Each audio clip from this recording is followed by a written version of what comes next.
انسان دو چیزوں سے مل کر بنا ہے، ایک روح اور دوسرا جسم۔ حضور پاک صلی اللہ علیہ وسلم کے فرمان کے مطابق ہر چیز اپنے اصل کو لوٹے گی۔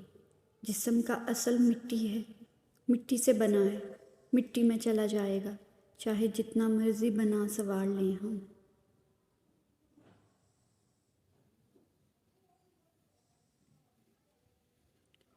ایک الفوں دو تین چار ہوئے، پھر لکھ کروڑ ہزار ہوئے، پھر اوتھوں بعد شمار ہوئے، ملّاں بعد سچی قد لکدی ہے، گل ایک نقطے وچ مکدی۔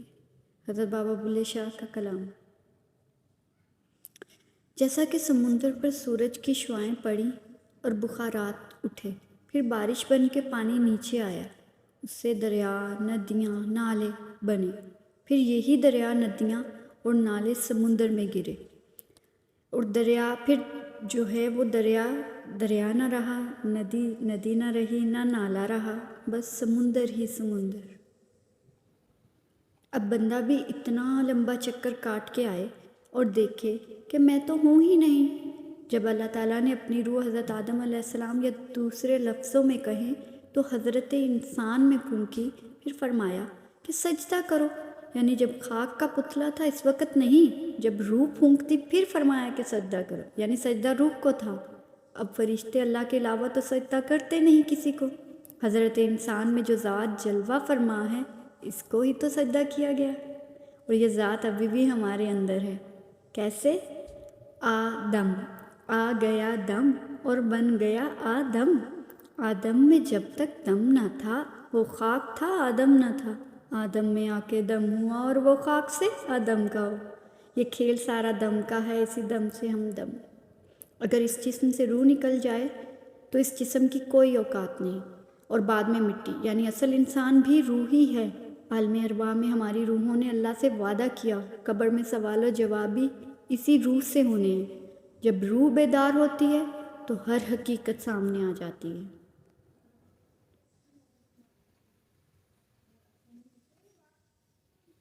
جو دم غافل سو دم کافر۔ سلطان باہو کا کلام۔ شرک سے جان بھی تب ہی چھوٹتی ہے جب وحدت الوجود کی سمجھ آئے، ورنہ بندہ جو مرضی بن جائے، نفس اور شیطان تو اس کے ساتھ ہی ہیں، وہ کہیں نہ کہیں سے اسے گھیر لیتے ہیں۔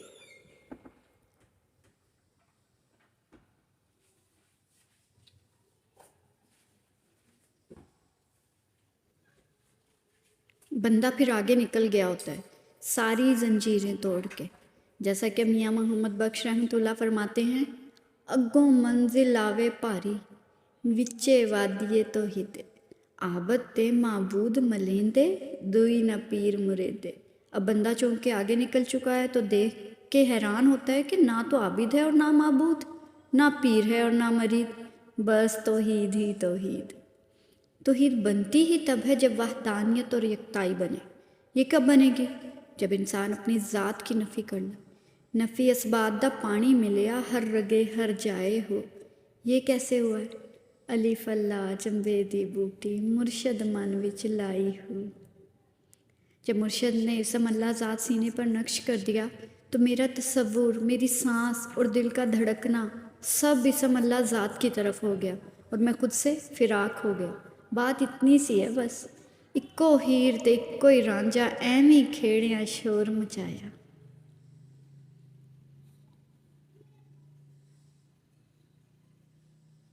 میری زندگی تو فراق ہے، وہ ازل سے دل میں مکیں سہی، وہ نگاہ شوق سے دور ہیں، رگے جاں سے لاکھ قریب سہی۔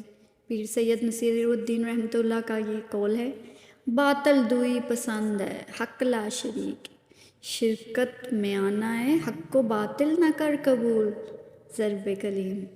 علامہ اقبال۔